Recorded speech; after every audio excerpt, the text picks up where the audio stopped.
কারে ডাকবো মামা বলে, কারে ডাকবো মামা বলে, এই দুনিয়ায় হায় মাঝে আমার চলে গেছে মোদের ছেড়ে হায়। বাজান, যাদের ছোট্ট সময় মা বাবা সন্তানকে ছোট্ট রেখে দুনিয়া থেকে বিদায় নিয়ে যায়, ওই মানুষটা বুঝে আরে আমার মা কত বড় সম্পদ ছিল, বাবা কত বড় সম্পদ ছিল, ঠিক কিনা জোরে কর। আমার গাজীর টাকের যুবক ভাইয়েরা, মা বাবা যদি তোমাদের সাথে একটু বেশি কথা বলে, তোমাদেরকে তেমন দাম দেয় না, তারপর তোমাদেরকে বলি মা বাবাকে কখনো অসম্মান করিও না। কারণ এই মা বাবা যখন দুনিয়া থেকে বিদায় নিয়ে যাবে, মায়ের কথা মনে করে কানবা, বাবার কথা মনে করে কানবা, হাজারো আফসোস করবা, মাও পাইবা না বাবাও পাইবা না। তোমাদের কি বলি রে যুবক ভাই, মা বাবার মনে কখনো কষ্ট দিও না। হযরতে ফাতেমা দুনিয়া থেকে বিদায় নিয়ে গেলেন, আলী বিনায় বিনায় কান্দে আর বলে, ফাতেমা রে, শেষ পর্যন্ত তুই দুনিয়া থেকে আজকে বিদায় নিয়ে যাবি, তারপরও তুই আমার খেদমত করে দুনিয়া থেকে বিদায় নিলি। ও আমার পর্দার আড়ালের মা গো, যারা স্বামীর খেদমত দুনিয়াতে করে যাবে, কিয়ামতের দিন এই ফাতেমার সাথে সেই ব্যক্তি জান্নাতে থাকতে পারবে। আমার পর্দার আড়ালের মা গো, তোমাদের পায়ে হাত দিয়ে বলি মা, তোমাদের প্রতি আমাদের কোনো দুশ্মনী নাই। স্বামীর খেদমত করবা, স্বামীকে খুশি করবা, খুশি হবেন কি? আরেকটু জোরে বলেন কি? পাশাপাশি শ্বশুর শাশুড়ি খেদমত করতে হবে, ঠিক কিনা জোরে কন। আবার কিছু কিছু দেখা যায় বাবা শ্বশুর শাশুড়ি খেদমত করতে করতে কিছু মেয়েরা জীবনটা দিয়ে দেয়, কিন্তু শ্বশুর শাশুড়ি তাদেরকে চাইরানারও দাম দেয় না। আসেনি জোরে কন? আছে না নাই? কথা কয় না কেন?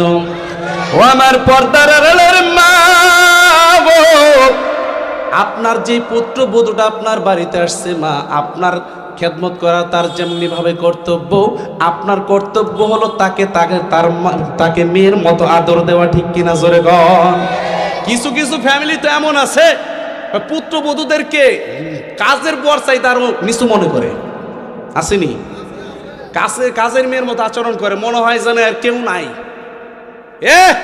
মনে রাখবেন, এই মেয়েটা তার বাবার বাড়ি ছেড়ে আসছে আপনার বাড়িতে, আপনার বাড়িতে আসছে তার বাপ মা আত্মীয় স্বজন ভাই বোন সবাইকে ছেড়ে, সে আপনার বাড়ির মেহমান, তাকে সম্মান দিতে হবে, ইজ্জত দিতে হবে, তার সাথে কাজের লোকের মতো খারাপ আচরণ করা যাবে না, ঠিক কিনা জোরে কন। মহিলাদের শাশুড়িদের দায়িত্ব হলো পুত্রবধূকে মেয়ের মতো দেখবে, আর পুত্রবধূর দায়িত্ব হলো শাশুড়িকে মায়ের মতো দেখবে, ঠিক কিনা জোরে কন। এই দুটা যখন এক হয়ে যাবে তখন শান্তি আসবে, নচেত এই সংসারের ভিতরে জিন্দিগিতে শান্তি আসবে না, জীবনে শান্তি আসবে না। সবার দায়িত্ব আছে। আর পুত্রবধূ যারা আছে হেরা চিন্তা করে আমার আদর করে না কে, আর শাশুড়ি যারা হেরা চিন্তা করে আমার খেদমত করে না কে, কিন্তু দুইজনের যে দুইজনের উপর দায়িত্ব আছে সেটা খেয়াল করে না, কথা কয় না।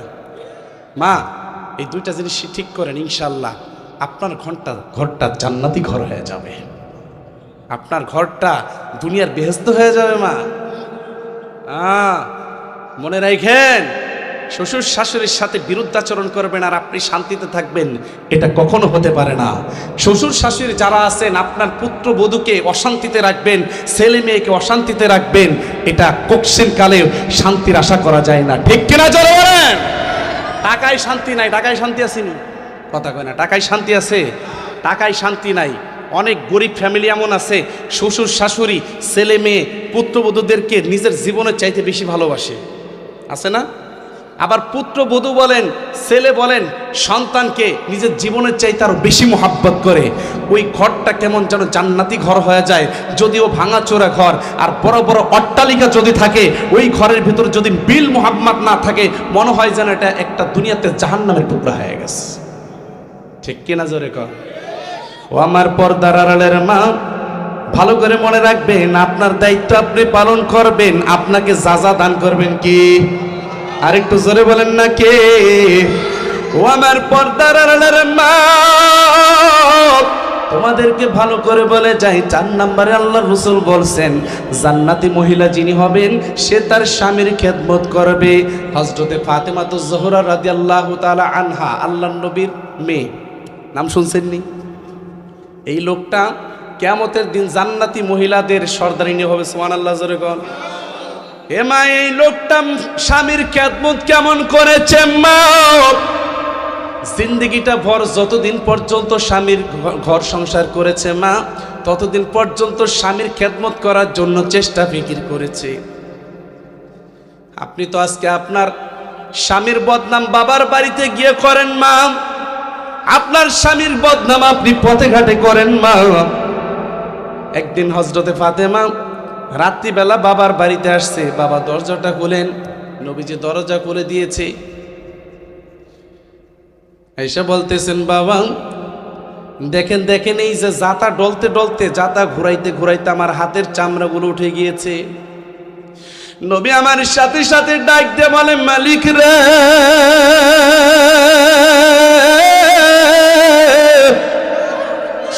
আমার ফাতেমাকে বিয়ে করার জন্য এই মক্কা নগরীর বড় বড় শিল্পপতির ছেলেরা রাজি ছিল, কারো কাছে বিয়ে দেই নাই, তোমার ইশারা ছিল আলীর সাথে, আলীর কাছে দিয়েছি। আলীর ঘরে যাওয়ার পরে আমার ফাতেমা এত কষ্ট করতেছে। বাজান এই কথা শোনার সাথে সাথে ফাতেমা দরজা দিয়ে বের হয়ে গেছে। ফাতেমা এদিকে আয়। বলে বাবা, যেখানে আমার স্বামীর বদনাম চলবে সেই জায়গায় আমি ফাতেমা থাকতে চাই না। সুবহানাল্লাহ, জোরে কর। কেমন শিক্ষা চিন্তা করেন। নবীজি বলেন ফাতেমা রে, আসলে আমি তো তোর স্বামীর বদনাম করি নাই, আমি আল্লাহর বুঝাইতেছি, আল্লাহ ও আল্লাহ দেখো আমার ফাতেমা তোমাকে কত ভালোবাসে, আমার ফাতেমা তার স্বামীকে কত ভালোবাসে, তারপরও কখনো আমার কাছে অভিযোগ দেয় না। আল্লাহু আকবার, জোরে কর। বাজান একদিন ফাতেমা আলীর সাথে একটু মন মালিন্য করে বাড়িতে আসছে।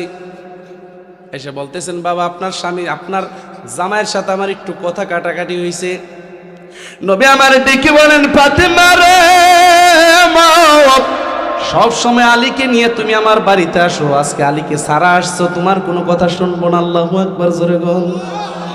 ও মা, আপনার মেয়েটা যখন তার স্বামীর বাড়ি থেকে ঝগড়া করে বাড়িতে আসে, ওই সময় তাকে প্রশ্রয় দিয়েন না। এমনি আসবা, স্বামীকে নিয়ে আসবা, মেয়ের জামাইকে নিয়ে আসবা, বছরের পর বছর থাকো, কোনো আফসোস নাই। কিন্তু স্বামীর সাথে ঝগড়া করে 1 রাত পর্যন্ত আমার বাড়িতে থাকতে দিব না। ঠিক কিনা? যেরকম এই আদর্শ যদি আমাদের সমাজের লোকদের ভেতরে থাকে তাহলে ডিভোর্সের হার কমে যাবে। ঠিক কিনা? জোরে কন। এ আমার যুবক ভাইরা রে, এই সমাজের ভিতরে বর্তমানে ডিভোর্সের হার অনেক বেশি। কারণটা কি জানেননি?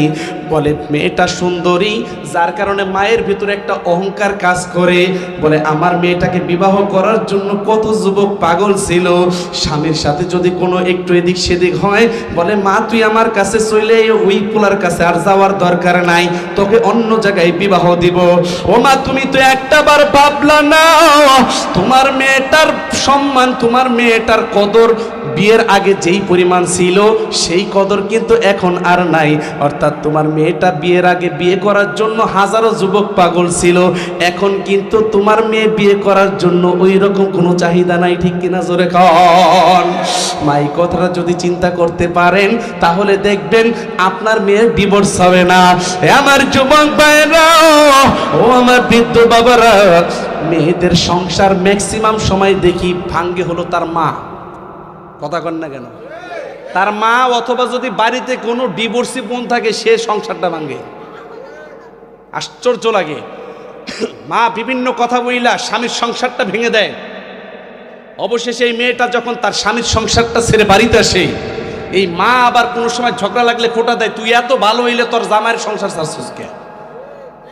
হ্যাঁ, কি মিথ্যা কইলাম? আপনি একটু ইনকোয়ারি করে দেখেন। এই মা আবার নিজে ওকে খোটা দেয়।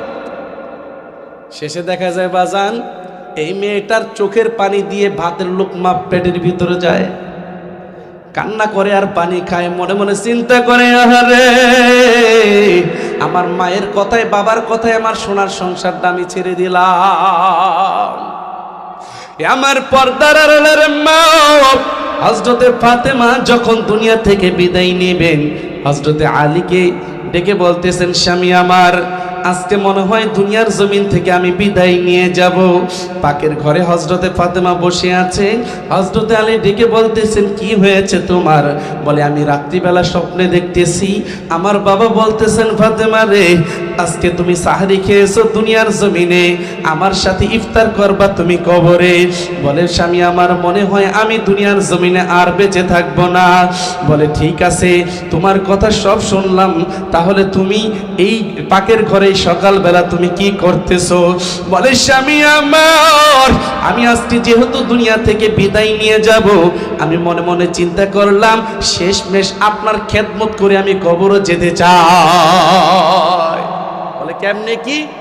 পানি গরম করতেছি, আমার নিয়ত হলো শেষবারের মতো আমার নিজের হাতে ডলে ডলে আপনাকে গোসল করাবো। সুবহানাল্লাহ। আমার পর্দার আড়ালের মা, আম্মা জান আয়েশা সিদ্দিকা রাদিয়াল্লাহু তাআলা আনহা একদিন নবীজিকে জল চকিতে বসায় বসায় গোসল করাইতেছেন। চকি নড়তেছে, হঠাৎ করে আয়েশার একটা আঙ্গুল চকির এক পায়ের নিচে চলে গিয়েছে, চকি আর নড়াচড়া করে না। মনে মনে চিন্তা করে, আঙ্গুলটা যদি টান দেই হয়তো নবীজি আবার বসে আরাম পাবে না। আঙ্গুলটা রেখে দিয়েছে মা। স্বামীর প্রতি কেমন শ্রদ্ধা, কেমন ভক্তি, মা তুমি তাকায়া দেখো। নবীজি যখন গোসল করতেছে বাবা, হঠাৎ করে দেখা যায় গোসলের পানির সাথে সাথে রক্ত যাইতেছে। আয়েশা রে, রক্ত কোথায় থেকে আসে আয়েশা? নবী আমার তাকা দেখায়, আয়েশার চোখ বেয়ে বেয়ে অশ্রু পড়তেছে। আয়েশা, কান্না করো কেন? নবী আমার নিচের দিকে তাকায় দেখে বাবা, আয়েশার আঙ্গুলটা জল চকির পায়ের নিচে ঢুকে আছে। আয়েশা, তুই কেন বলস নাই? তুই যদি বলতি তাহলে আমি এই চকিটা সরায় ফেলতাম। আয়েশা ডেকে বলেন, স্বামী আমার, কিয়ামতের দিন আল্লাহ যদি জিজ্ঞেস করেন স্বামীর জন্য তুমি কি করেছো, স্বামীর জন্য তুমি কি করেছো, আমি কিয়ামতের দিন আল্লাহকে যেন বলতে পারি, আল্লাহ, আমার স্বামীকে একটু আরাম দেওয়ার জন্য আমি পায়ের রক্ত ঝরাইছি। ও আমার পর্দার আড়ালের মা,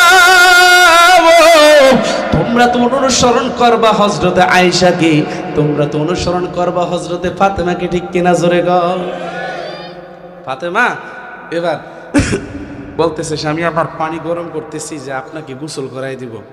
এ আয়েশা, এ ফাতেমা, এতগুলো কাপড় ভিজাইছো কেন? স্বামী আমার, আপনার ঘরের ভিতরে যতগুলো কাপড় চোপড় আছে এই কাপড়গুলা আমি আজকে শেষবারের মতো নিজের হাতে ধুইয়া দিয়া যাব। আয়েশা, এতগুলো আটা দিয়া খামিরা বানাইতেছো কেন? স্বামী আমার, আজকে যদি আমি দুনিয়া থেকে বিদায় নিয়ে যাই, আপনাদের ঘরের ভিতরে কোনো খাবার রান্না করার মতো কোনো মানুষ থাকবে না। আপনার মনটা খারাপ থাকবে, হাসানের মনটা খারাপ থাকবে, হুসাইনের মনটা খারাপ থাকবে, আপনাদেরকে খাবার রান্না করে দেওয়ার মতো কোনো মানুষ থাকবে না। আমি এই জন্য এক সপ্তাহ যেন আপনারা রুটি খাইতে পারেন সেই পরিমাণ রুটি আমি বানাই খবরে চাইতেছি। বাজান এই কথা বলতেছে, হঠাৎ করে হাসান আর হুসাইন দৌড়ে আসছে। মা, তুমিও কান্দো, বাবাও কেন কান্দে? মা, আয়েশা ফাতেমা ডেকে বলে, হাসান রে, হুসাইন রে, বাবা, আমরা দুইজনে একটু পার্সোনাল কথা বলতেছি। যাও বাবা, তোমরা তোমার নানা ভাইয়ের রওজার আতহায় চলে যাও। রওজায় আতহায় গিয়া তোমার নানা ভাইয়ের সাথে গল্প করো। বাজান হাসান হুসাইন ছোট্ট মানুষ, নবীজির সাথে এত সম্পর্ক, মনটা খারাপ হইলেই মাঝে মাঝে কবরের পাশে গিয়া ডাক দিত, আসসালামু আলাইকা ইয়া জাদ্দি। ও নানা ভাই, তুমি কবরে কেমন আছো? নানা ভাই তাকায়া দেখো, আমি হাসান আসছি, হুসাইন আসছি। বাজান প্রতিদিনের ন্যায় হাসান হুসাইন গিয়া যখন নবীজিকে সালাম দিয়েছে, নবী আমার ডেকে বলেন, হাসান রে, ও নানা ভাই, আজকে কেন তোমরা আমার কাছে আসছো? কেন? মাই তো পাঠাইলো। না ভাই, তোমরা তো জানো না, তোমার মা আজকে দুনিয়া থেকে বিদায় নিয়ে যাবে, আর জীবনে মায়ের চেহারা দেখতে পারবে না। বাবা ঠিক মতো চলাফেরা করিস, তোর বাবাকে তোরা দেখা রাখিস। আমি মায়ের কথা মনে হইলে কান্দিস না। আরে মানুষ তো চিরদিন দুনিয়াতে বেঁচে থাকে না, আমি বিদায় নিয়ে যাব। হঠাৎ করে হযরতে আলীর হাতটা থাবা দিয়ে ধরে বলতেছে, স্বামী গো আমি দুনিয়া থেকে বিদায় নিয়ে যাব, তিনটা আরজি তোমার কাছে রেখা যাই। বলে কি তিনটা আরজি? বলে এক নাম্বার আরজি হলো এই যে আমার আদরের কলিজার টুকরা হাসান আর হুসাইন, ওদের হাতটা তোমার কাছে আমি দিয়ে দিলাম। তুমি হয়তোবা নতুন বিবাহ করবা, আমার হাসান হুসাইনকে দেখার মতো কেউ থাকবো না। আল্লাহু আকবার, জোরে বল। ও আমার স্বামী, তুমি একটা ওয়াদা দাও আমার কাছে, তুমি আমি মারা যাওয়ার পরে আমার এই হাসান হুসাইনকে কখনো ফেলে দিবা না, ওদেরকে তুমি দেইখা শুইনা রাখবা। আলী কান্দার বলে, ফাতেমা রে ফাতেমা, এটা তো কোনোদিন হতে পারে না। এ ফাতেমা, হাসান হুসাইনকে আমার জীবনের চাইতে বেশি ভালোবাসি। আমার হাসান হুসাইন কষ্ট পাবি এমন কোনো কাজ আমি করব না। স্বামী আমার দুই নাম্বার আরজি হলো আমি মারা যাওয়ার পরে একটা সম্ভ্রান্ত পরিবারের মেয়ে দেখে আপনি বিবাহ করবেন। বলে এই কথা তুমি কেন বললা? কারণ প্রত্যেকটা মহিলা চায় তার স্বামী যেন অন্য মহিলার ঘরে সংসার না করে, তুমি কেন এমন কথা বললা? ফাতেমা ডেকে বলেন, স্বামী গো আমি সারাটা জীবন আপনার তেমন খেদমত করতে পারি নাই, আমি অনেক সময় অসুস্থ থাকতাম, আপনি কষ্ট করতেন। আমি কবরে যাওয়ার পরে আপনি যখন সারাদিন বাইরে কাজকর্ম করে দিনের খেদমত করে বাড়িতে আসবেন, আসার পরে যখন দেখবেন ফাতেমা ঘরে নাই, আর এসে দেখবেন ঘরের বিছানাটা এলোমেলো রয়েছে, কাপড় চোপড় ধোয়া নাই, খাবার দাবার রান্না করা নাই, ওই সময় আপনি আমার কথা মনে করে কান্না করবেন। আমি ফাতেমা কবর থেকে এটা সহ্য করতে পারবো না। আমি এই জন্য আপনাকে বলি গো, আপনি ভালো দেখে একটা সম্ভ্রান্ত পরিবারের মেয়ে বিয়ে করবেন। আলী ডেকে বলে, ঠিক আছে ফাতেমা, তোমার কথা আমি রাখবো। একটু পরে ডেকে বলতেছেন, স্বামী আমার, আমি যখন দুনিয়া থেকে বিদায় নিয়ে যাব, আপনি আমাকে রাত্রিবেলা দাফন করবেন, আপনি এলাকায় মাইকিং করবেন না, মানুষদেরকে জানাইবেন না, আপনি আমাকে গোপনে দাফন করে দিবেন। কেন রে ফাতেমা, এমন কথা তুমি কেন বলো? বলে, স্বামী আমার, আমি সারাটা জীবন পর্দা অনুযায়ী চলতাম, আমি মারা যাওয়ার পরে আমার লাশটা অনেকে দেখে ফেলবে, মনে মনে চিন্তা করবে নবীর মেয়ের ফাতেমার লাশটা এতটুকু লম্বা ছিল, এতটুকু খাটো ছিল, এতটুকু মোটা ছিল, এতটুকু বেপরদাগিরি আমি সহ্য করতে পারবো না। এই জন্য আপনার কাছে আরজি, আমি যখন দুনিয়া থেকে বিদায় নিয়ে যাব, আমার লাশটা আপনি আমার লাশটা আপনি গোপনে দাফন করে দিবেন। বাজান আলী কান্দে বলে, ঠিক আছে রে ফাতেমা, তোমার কথা আমি রাখবো। বাজান জোহরের পরে যখন হযরতে ফাতেমার গায়ে প্রচন্ড জ্বর উঠে যায়, হাসান আর হুসাইন মায়ের পাশ থেকে সরে না বাবা, বারবার বলে, মা তোমার কিচ্ছু হবে না, মা তোমার কিচ্ছু হবে না, মা তুমি কান্না করো না, তুমি কোনো টেনশন করো না রে মা। হাসান হুসাইনকে ফাতেমা ডেকে বলে, বাবা রে, আমি তোদের মাঝে থাকতে পারবো না, সত্যি চলে যাব। বাজান ফাতেমা যখন দুনিয়া থেকে বিদায় নিয়ে যায় গো, হাসান হুসাইন কান্দে, মা মা,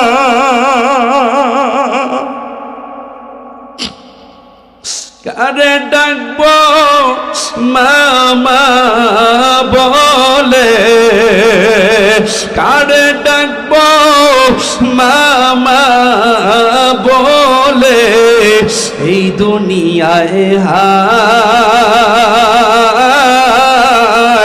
মাঝে আমার চলে গেছে মোদের ছেড়ে হায়। বাজান যাদের ছোট্ট সময় মা বাবা সন্তানকে ছোট্ট রেখে দুনিয়া থেকে বিদায় নিয়ে যায়, ওই মানুষটা বুঝে আরে আমার মা কত বড় সম্পদ ছিল, বাবা কত বড় সম্পদ ছিল, ঠিক কিনা জোরে কর।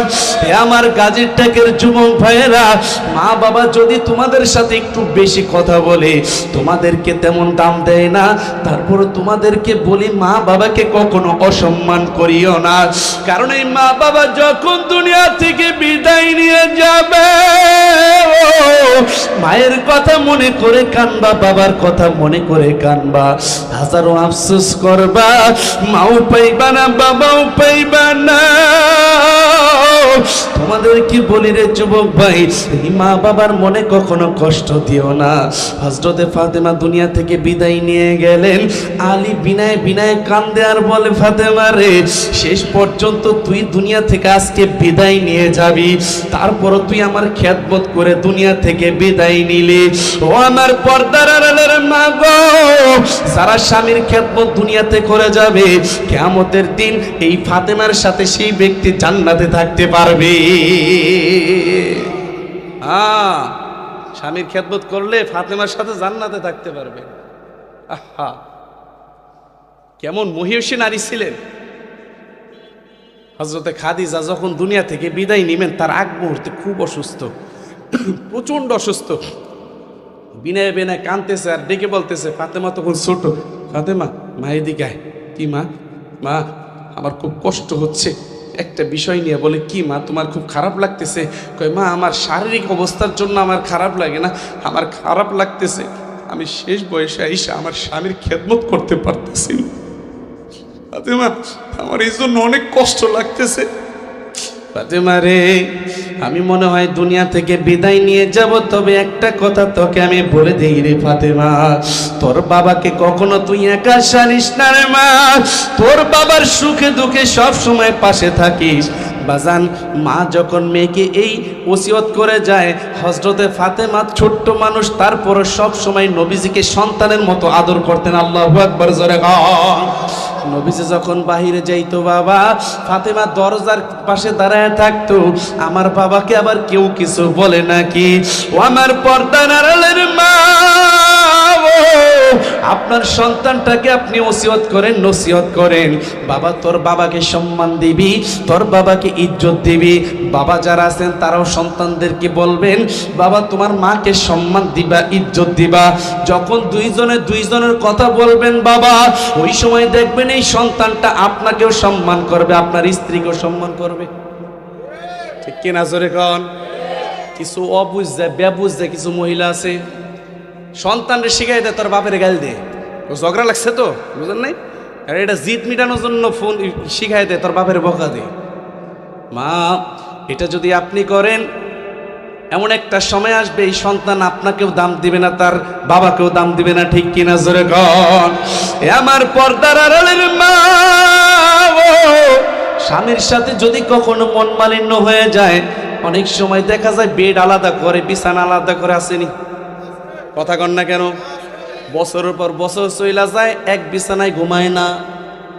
আল্লাহ রসুল বলেন, যেই মহিলাটা বেড আলাদা করে কোনো স্বামীর সাথে ঝগড়া করে, আল্লাহ রসুল বলেন যতক্ষণ পর্যন্ত ওই মহিলা বেড আলাদা করে ঘুমাবে, ততক্ষণ পর্যন্ত তার আমল নামায় গুনাহ লেখা হইতে থাকবে। ফেরেশতারা বদদুয়া দিতে থাকে, ধ্বংস হয়ে যায় মহিলা, ধ্বংস হয়ে যায়। আল্লাহ রসুল যখন মেরাজের রজনীতে আসতেছেন বাজান, হঠাৎ করে দেখা যায় কিছু মহিলা কুকুরের মতো আওয়াজ করতেছে। নবী আমার জিব্রাইলকে ডেকে বলেন, জিব্রাইল রে, এই মহিলাদের আওয়াজ এমন আওয়াজ কেন? কিসের আওয়াজ? বলে হুজুর, এরা হইল ওই সমস্ত দুনিয়ার মহিলারা যারা তাদের স্বামীর সাথে চিল্লাচিল্লি করত। ওই মহিলাদেরকে আল্লাহ তাআলা এমন করে দিয়েছেন, কিয়ামত পর্যন্ত কুকুরের মতো আওয়াজ করতে থাকবে। অনেক কঠিন, অনেক অনেক কঠিন। আপনি তো মনে করছেন আরে আমার স্বামী এর কোটা কইলি কি না কইলি কি, বা এরা ঘুষি লাগাই দিলি কি না। রে মা, খবরদার, স্বামীর মনে কষ্ট দিয়েন না। স্বামীর মনে কষ্ট দিলে জান্নাতে যাওয়া আপনার পসিবল হবে না। ঠিক কিনা সরে বলেন, আর আওয়াজ দিয়ে বলেন ঠিক কিনা। স্বামীর খেদমত করার দরকার আছে না নাই? আরেকটু জোরে কর না। আর একটু জোরে বলেন না, আসলে নাই? স্বামীর খেদমত করতে হবে মা।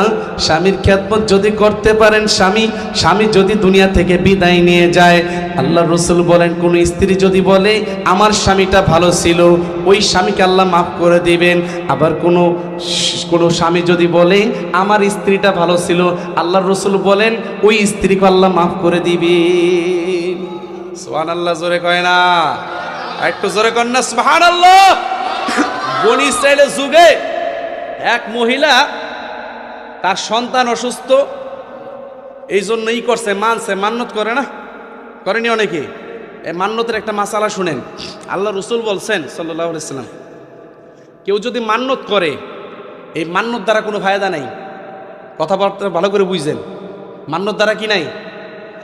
আওয়াজ করেন, কি নাই? অনেকে কয় না বিদেশ যায় পারলে আমি একটা গরু দিমু, একটা বাছুর দিমু, এতটি টাকা অমুক জায়গায় দিমু, এরকম মান্নত করে না? নবীজি বলেন এই মান্নত দ্বারা কোনো ফায়দা নাই। তবে হ্যাঁ, যদি কেউ মান্নত কইরা ফেলায় তাহলে মান্নত মানা ওয়াজিব। মান্নত পুরা করা কি ওয়াজিব, তখন করতে হবে। এক মহিলা, তার ছেলেটা অসুস্থ, আল্লাহর কয় আল্লাহ আমার ছেলেটা অসুস্থ, ছেলেটা যদি সুস্থ হয় তাহলে আমি 7 দিন 7 রাত কবরে থাকুন। কেমন মান্নত করছে চিন্তা করছেন? 7 দিন 7 রাত কোথায় থাকবে? কবরে থাকবে। এখন ছেলে তো বড় হয়ে গেছে, সুস্থ হয়ে গেছে, এখন বারবার স্বপ্নে দেখতেছে, কিরে তুই না মান্নত করছিলি, মান্নত তো এখনো পুরা করস নাই। বারবার ছেলেও স্মরণ করে দিছে, মা তুমি তো মান্নত করছিলা, মান্নত তো পুরা করো নাই, যদি মান্নত পুরা না করো বিপদ আসতে পারে। এবার সুন্দর করে কবর খনন করছে। কবর খনন কইরা এক সাইড দিয়ে আবার একটু আলো বাতাস যাওয়ার জন্য, অক্সিজেন যাওয়ার জন্য একটু ফাঁকাও রাখছে। 7 দিন পর্যন্ত কবরে থাকবে। আরেক কিতাবে দেখলাম 3 দিন। এই মহিলাটা যখন কবরে শুইছে, শোয়ার পরে কবর যখন আটকায় দিছে উপর থেকে, এবার উনি দেখে তার পায়ের কাছ দিয়ে কেমন যেন ফাঁকা হয়ে গেছে, বিশাল বড় একটা দরওয়াজা দেখা যায়। উনি ওখান থেকে উঠলেন। উঠার পরে, বাস্তব ঘটনা শুনেন, উনি উঠার পরে দেখে আস্তে আস্তে সামনের দিকে যাইতেছে, বিশাল বড় একটা বাগান দেখা যায়। সুবহানাল্লাহ জোরে কর। একটা বাগানের ভিতরে 2 জন মহিলা 2 পাশে বৈশা রয়েছে। একজনের কাঁধের উপর বৈশা একটা পাখিতে পাখা দিয়ে বাতাস করতেছে। সুবহানাল্লাহ জোরে কর। আরেকটা মহিলা বাগানের মধ্যেই বৈশা রয়েছে, তবে তার মাথার খুলি ঠুকরাই খাইতেছে। ওখানে গিয়া সালাম দিছে মহিলা, আসসালামু আলাইকুম। এরা কোনো কথা কয় না, কয় আমি সালাম দিলাম, উত্তর দিলেন না যে। বলে বোন রে, সালাম দিলে নেকি আছে, সালাম না দিলে, সালামের উত্তর না দিলে গুনাহ আছে। এটা দুনিয়ায়, কিন্তু এটা তো দুনিয়া না, এটা হইল পরপার। আমি কোথায় আছি? আপনি পরপার আছেন। বলে স্বামী, বলে আপু গো, আপনার কাছে একটা কথা আমরা বলি।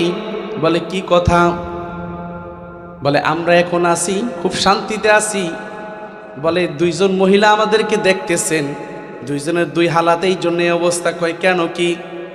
যেই মহিলাটাকে বাতাস দিতেছে ওই মহিলাটা দেখে বলেন আমি দুনিয়ার জমিনে আমার স্বামীর খুব খেদমত করতাম, নেক আমল করতাম, এই জন্য আল্লাহ তাআলা আমাকে পুরস্কার স্বরূপ এই বাগিচার ভিতরে বসায় রাখছেন। এই পাখিটা আমাকে 24 ঘন্টা বাতাস দিতে থাকে। আফা, আপনার এই অবস্থা কে? বলে আপারে, দুনিয়ার জমিনে আমি নামাজ পড়তাম, রোজা রাখতাম, হজ যাকাত সব করতাম, সব ঠিক ছিল, কিন্তু আমার স্বামীর মনে আমি কষ্ট দিতাম। আমার স্বামীটা আমার উপর বেজার হয়ে গেছে, আর আমি দুনিয়া থেকে বিদায় নিয়েছি। আমার নেক আমলের কারণে আল্লাহ আমাকে সব দিয়েছেন, কিন্তু আমি যে আমার স্বামীকে অসন্তুষ্ট করেছি, এই জন্য এটার শাস্তি স্বরূপ একটা পাখি নিযুক্ত করে দিয়েছে। কিয়ামত পর্যন্ত এই পাখিতে আমার মাথার মগজগুলো ঠোকরায় খাইতে থাকবে। তোমাকে আমি একটা কথা বলে দেই গো, তুমি যখন দুনিয়ার জমিনে যাবে, তখন আমার স্বামীর নাম হলো অমুক, আমার স্বামী দেখতে অমুক, তুমি একটু আমার স্বামীর কাছে পৌঁছায় দিও। আপনার বিবিটা অনেক কষ্টে আছে, আপনার বিবিটাকে আপনি মাফ করে দেন। বাজান 7 দিন পরে যদি এই এলাকায় একটা মহিলা কবর থেকে উঠে, সারা এলাকার মানুষ ভিড় জমাইবনি? হ্যাঁ, ভিড় জমাবে না?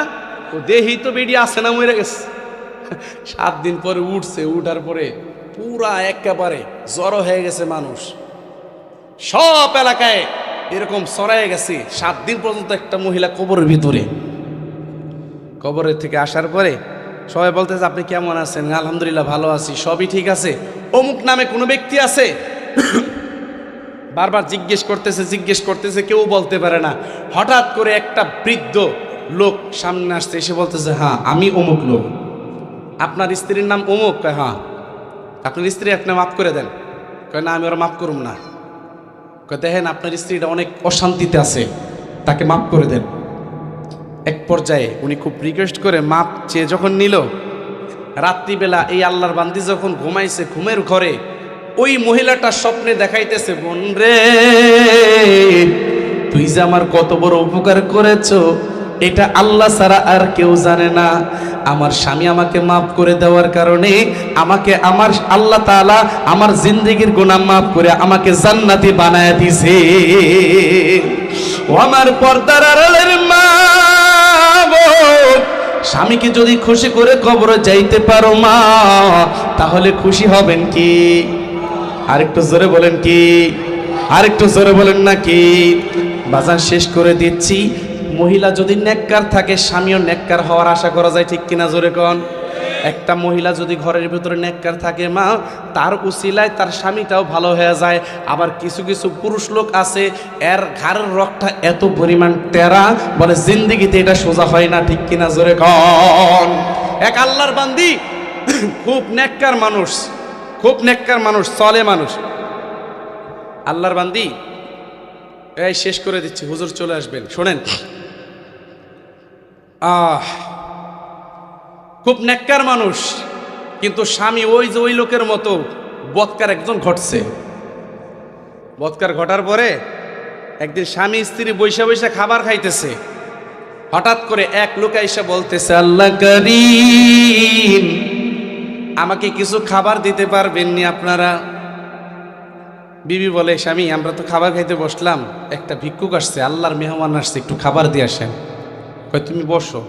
এ কথা বইলা স্বামী বেচারা ওই লোকরে বলতেছে, তুমি এনে ভিক্ষা করতে আইছো কে? তুমি কাম করে খাইতে পারো না? হ্যাঁ, মানে স্ত্রী ডেকে বলতেছে, স্বামী আপনি কিছু দিয়া পারলে দেন, না দিয়া পারলে তার এমনি বিদায় দিয়ে দেন, তাই হ্যার লোক খারাপ ব্যবহার করেন কে? কথা ঠিক আছে নি? কথা বলেন না কেন? আমাদের সমাজে এমন বহু লোক আছে, কেউ যদি ভিক্ষা চাইতে আসে তার সাথে খুব খারাপ ব্যবহার করে। খবরদার, এটা করা যাবে না। কারণ সকাল বেলার ধনীরে তুই ফকির সন্ধ্যাবেলা। আজকে মনে করছেন বড় বড় অট্টালিকার মালিক হয়ে গেছেন, অহংকার করেন। মুহূর্তের ভিতরে আল্লাহ তাআলা আপনাকে ফকির বানায় দিতে পারে, ওই ফকিরকে বাদশা বানায় দিতে পারে, ঠিক কিনা জোরে বলেন? তা আল্লাহর বান্দী এই কথা বলতেছে যে তুমি ওনার সাথে খারাপ ব্যবহার করার কারণে এক পর্যায়ে রাগ হইয়া ওই ভিখারি বেচারার ঘাড় ধইরা বাইর করে দিছে। ভিখারি বেচারা এবার বাহিরে যাইয়া বাজান আল্লাহর কাছে কান্দে আর বলে, মালিক 3টা দিন হয়ে গেল কিচ্ছু খাই না, তোমার বান্দা তোমার বান্দা আমাকে খাবার দেবে না মালিক। কোনো আফসোস ছিল না, কিন্তু আমার সাথে এমন খারাপ ব্যবহার করলো কেন? আমার ঘাড় ধরে ধাক্কা দিল কেন? বাজান এই কথা বলিয়া আল্লাহর বান্দা যখন চলে গিয়েছে, এবার স্বামীর সাথে স্ত্রীর সাথে তর্ক বিতর্ক লেগে গিয়েছে। স্ত্রীর একটাই কথা, আপনি কেন তার সাথে খারাপ ব্যবহার করলেন?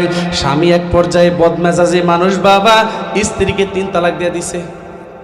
নাউজুবিল্লাহ, জোরে কোন, আরো জোরে কোন। তালাক বর্তমানে কিছু লোক না বোঝার কারণে সকালে দেয় 3 তালাক, বিকালে দেয় 3 তালাক, আসেনি? খবরদার বাবা, আল্লাহ তাআলার কাছে নিকৃষ্ট যত শব্দ আছে এর মধ্যে একটা শব্দ হলো তালাক। কি শব্দ? তালাক। অনেকে রাগান্বিত অবস্থায় তালাক দিয়া আবার আমাদের কাছে ফোন দেয়, হুজুর আমার বউ আছে না গেছে? তখন যখন আমরা কই আপনার বউ তো নাই, হুজুর যেই মাযহাবে গেলে আমার বউর ঠিকান যে ওই মাযহাবে যাবো আমি। এর আগে শরীয়তপুর থেকে একজন ফোন দিয়ে এত রিকোয়েস্ট করতেছে আমারে, হুজুর যেমনি হোক আমার বউটা টিকাইতে হইব। আপনি টিকাইতে চাইলে কি কাম হইতো না তো, আপনি তো একবার 3টা দিয়ে দিচ্ছেন। এরকম আছে না অনেকে, আফসোস করে। এরকম আরো বেশ কিছু আমাদের দুহারেরও অনেকে আমাকে এই মাসালা জিজ্ঞেস করছেন, পরে দেখি পাগলের মতো ঘুরছে, বউ আর ফিরাই আনতে পারে নাই। হ্যাঁ, আবার এমন কিছু লোক আছে তারা আর হুজুরের কাছে যায় না, আছে না? হুজুরের কাছে গেলে কবুজে তালাক হয়ে গেছে, লিগে হুজুরের কাছে যায় না। তালাক দেওয়ার পরে এই বউয়ের সাথে বছরের পর বছর আবার সংসার করে। খবরদার, আপনি সংসার করবেন, দুনিয়ার কোনো মানুষ না জানলে জানবে কে? জোরে বলেন কে? এই মহিলাকে যতবার দেখবেন ততবার আপনার জেনার গুনাহ হবে।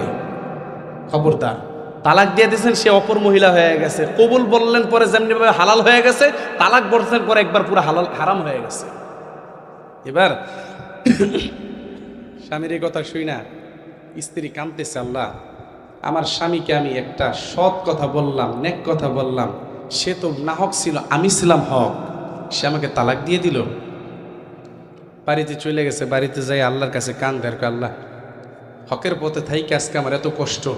স্বামীর টাকা পয়সা ভালোই ছিল, কিন্তু বদমেজাজের কারণে, তাকে একটা হক কথা বলার কারণে আমাকে তালাক দিয়ে দিল। আমি তো জীবনে কল্পনাও করে নেই এতটুকু কথার কারণে আমাকে তালাক দিয়ে দিল। আল্লাহু আকবার, জোরে বলে। আর একটু বলবো না শেষ করে দিব? বলবো না শেষ করে দিব? এটা তাকবীর দেন তো, আরো জোরে জোরে জোরে, আরো জোরে, নারায়ে তাকবীর, নারায়ে তাকবীর। আল কোরআনের আলো, আল হাদিসের আলো।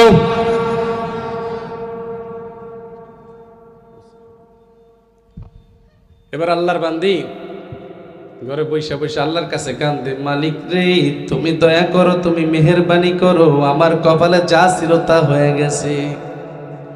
ও আল্লাহ, হকের পথে থাকার কারণে রে মালিক, আমার স্বামী আজকে আমাকে তালাক দিয়ে দিয়েছে, তুমি আমাকে একটা উত্তম ফায়সালা দিয়ে দাও। বাজান, বেশ কিছু বছর পরে এই আল্লাহর বান্দির সাথে আরেক ধনাঢ্য ব্যক্তির সাথে বিয়ে হয়ে গেছে। সুবহানাল্লাহ, জোরে গন। বাজান, দীর্ঘ 7 বছর পর এই আল্লাহর বান্দি তার ওই নতুন স্বামীর সাথে ঘরে বৈশা একসাথে খানা খাইতে বসছে। হঠাৎ করে কে যেন বাহির থেকে বলতেছে, আল্লাহ কারীম, আল্লাহ কারীম, আমি খাবার খাই না 3 দিন হয়ে যায়, আমাকে কিছু খাবার দেন। বাজান, হঠাৎ করে স্বামী ডেকে বলতেছে, বিবি রে আমাদের খাবার খাওয়ার অনেক সময় রয়েছে, কিন্তু আমাদের ঘরের সামনে একজন আল্লাহর মেহমান আসছে। আল্লাহু আকবার, জোরে গন।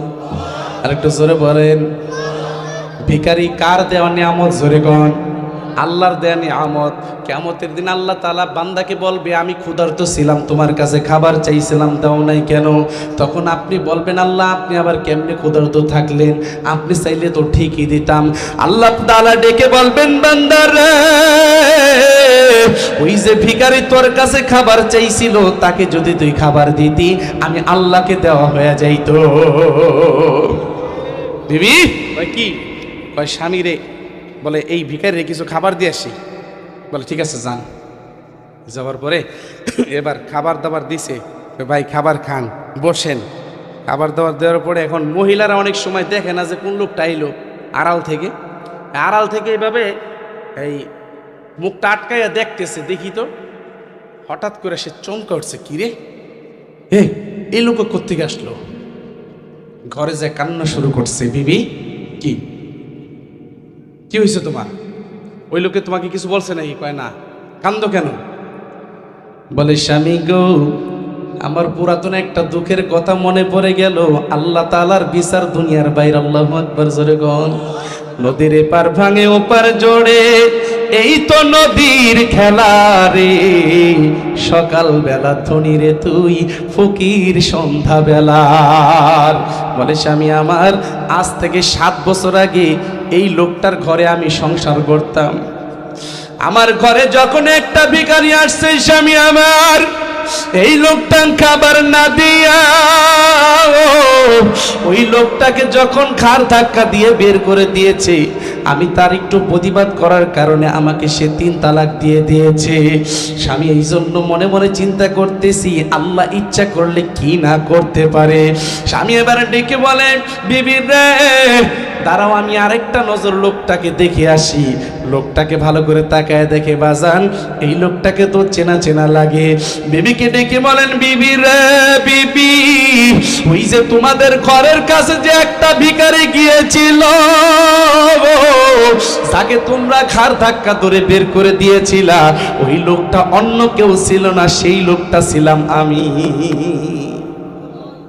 বিবি রে, আমাকে যখন ঘাড় ধাক্কা দিয়ে বের করে দেয়, আমি তখন বাহিনা এসে আল্লাহর কাছে কাঁদছিলাম আর বলছিলাম, আল্লাহ সে আমাকে খাবার দেয় নাই, কোনো সমস্যা নাই, কিন্তু আমাকে এমন অপমান না করলেও পারতো। বিবি আল্লাহর কি খেলা রে বিবি। তারপরে কেমনে কেমনে যে আল্লাহ আমার ইনকাম বাড়ায়া দিল বিবি। আজকে আমি লক্ষ লক্ষ টাকা জাকাত দেই, আজকে আমার টাকার অভাব নাই, পয়সার অভাব নাই। বিবির আমি নামাজ পড়ি, কালাম পড়ি, আল্লাহর হুকুম মানি। ও আমার পর্দার আড়ালের মা, এইভাবে যদি নেককার তুমি থাকতে পারো মা, আল্লাহ তোমাকে জিন্দেগিতে কষ্টে রাখবে না। ঠিক কিনা? জোরে কর, আর জোরে বলো ঠিক কিনা। নেককার হতে হবে। যদি নেককার হয়ে যান, যদি স্বামী ভক্ত হয়ে যান, তাহলে আপনার উপর রহম করবেন কি? আল্লাহ রহম করবেন। যত যাই হোক না কেন, আল্লাহ আপনার উপর রহম করবে। আল্লাহ তাআলা যেন আমাদের প্রত্যেকটা মা বোনকে দীর্ঘ নেক হায়াত দান করেন এবং স্বামীর খেদমত করে দুনিয়া থেকে বিদায় নেওয়ার তৌফিক দান করেন। আরেকটু জোরে বলেন না আমিন। আরেকটু জোরে বলেন না আমিন। ভাইয়ের আমার অনেক সময় হয়ে গেছে, তাই না? ও আচ্ছা আচ্ছা, ঠিক আছে ঠিক আছে। আমি তো মনে করছি আমার সময় শেষ, এই জন্য আমিও তাড়াহুড়া করতেছি। আচ্ছা, আর 15 মিনিট পরে হুজুর আসবে ইনশা। একটু জোরে বলেন না। আপনারা অনেক বিরক্ত হইতেছেন না? কষ্ট পাইতেছেন যে হুজুর ওয়াজ কোন শুনতে শুনবা লাগছি, নতুন বক্তার ওয়াজ শুনুন, বিরক্ত হইতেছেন? বিরক্ত হলে সাইরে দিই। হ্যাঁ, আজকের মাহফিল চলছে, চলবে। আজকের মাহফিল, আজকের মাহফিল আরো জোরে, আল্লাহ কবুল করুক, আমিন জোরে কর। তো ঘরের মহিলা যদি নেককার হয়, যদি নামাজি হয়, এটা স্বামীর উপর আসর করে, এমনকি সন্তানের উপর আসর করে। ঠিক কিনা? জোরে করে, আরো জোরে বলেন ঠিক কিনা। অনেক আসর করে বাবা, অনেক অনেক আসর করে। আমি মাঝে মাঝে এই কথাটা বলি, এই যে আমরা যখন বাড়িতে নামাজ পড়ি, কখনো নামাজে দাঁড়াই, তখন দেখি ছোট্ট বাচ্চা বাড়িতে থাকলে আমাদের পাশে এসে নামাজে দাঁড়ায়। ঠিক কিনা? জোরে কর। মা যদি ঘরে নামাজ পড়ে, মায়ের পাশে গিয়ে ছোট্ট বাচ্চা নামাজে দাঁড়ায়, এটা শিখে, এটার আসর পরে সন্তানের উপরে। একটা সময় দেখা যায় এই সন্তানগুলো নামাজি হয়ে যায়, যে আমার মাকে দেখছি নামাজ পড়তে, আমার বাবাকে দেখছি নামাজ পড়তে। ঠিক কিনা? জোরে কর। মা, আপনার স্বামীটাকে আপনি যেমনি ভাবে চেষ্টা করবেন দিনের পথে আনার জন্য, পাশাপাশি স্বামীর খেদমত করে কবরে যাবেন। আপনার আরেকটা দায়িত্ব হলো মা, আপনার আদরের যে সন্তানটা রয়েছে মা, এই সন্তানটাকে আপনি সঠিক শিক্ষা দিবেন, আপনি সৎ উপদেশ দিবেন। ঠিক কিনা? জোরে কন। খাজা কুতুবউদ্দিন কাকি রহমাতুল্লাহি আলাই, ছোট্ট মানুষ, হঠাৎ করে মা একদিন ডেকে বলতেছে, বাবা নামাজ পড়ো। কয়, মা নামাজ পড়লে কি হইব? মা তো নেককার মহিলা, মা মনে মনে চিন্তা করে যে ওরে কোনোভাবেই নামাজে বানানোর দরকার। এবার ডেকে বলতেছে, বাবা তুমি যদি নামাজ পড়ো, আল্লাহ তোমার চিনি দিব, চিনি। সুবহানাল্লাহ, জোরে কর, আরো জোরে কর না। ছোট্ট বাচ্চারা চকলেট, চিনি এগুলো বেশি পছন্দ করে না, মিষ্টি জাতীয় খাবার বেশি পছন্দ করে। এবার কয়, মা কেমনে চিনি পাবো? কই, তুই নামাজ পড়ার পরে জায় নামাজ উল্টাই দিবি, জায় নামাজের নিচে আল্লাহ চিনি রেখে দিছে। আসলে চিনি তো রাখবো নিজে মায়, সন্তানদের লোভ দিতে দেখাইতেছে। আচ্ছা ঠিক আছে, নামাজ পড়ছে, নামাজের পরে এবার জায় নামাজ উল্টাই দেখে সত্যি সত্যি চিনি। চিনি খায় আর কয়, মাই তো কে, আল্লাহ তো ভালো, মাই পচা। মার কাছে চিনি চাইলে দেয় না, আরো মাইট দেয়, আর আল্লাহ ভালো, নামাজ পড়লে চিনি দেয়। মা কি নামাজ আবার পড়লে আল্লাহ দিব নি? হওয়া দিব। ঠিক আছে, তাহলে আবার নামাজ পড়ো। নামাজ এক ওয়াক্ত যাইতে না যাইতে আরেক ওয়াক্তের জন্য প্রস্তুত থাকে। আল্লাহু আকবার, জোরে কর। প্রস্তুত থাকে। সন্তান কেমন যেন নামাজি হয়ে গেছে, কিসের আশায়? কথা কয় না, কিসের আশায়? চিনির আশায়। এই ছোট্ট বাবুরা, যদিও তোমাদের মারা চিনি দেয় না, কিন্তু জান্নাতে গেলে আল্লাহ এর চাই তার ভালো খাবার দিবে। ঠিক কিনা জোরে কন? বুঝছো নি? বুঝছো? এই যে জুস খাইতে চাও, চকলেট খাইতে চাও, বড় বড় দামি দামি চকলেট, এটি তো দুনিয়ায় তো মা বাবা সবসময় দেয় না, কিন্তু জান্নাতে গেলে সব সাজানো থাকবে, যখন তোমার যেটা মনে চাই সেটাই খেতে পারবা।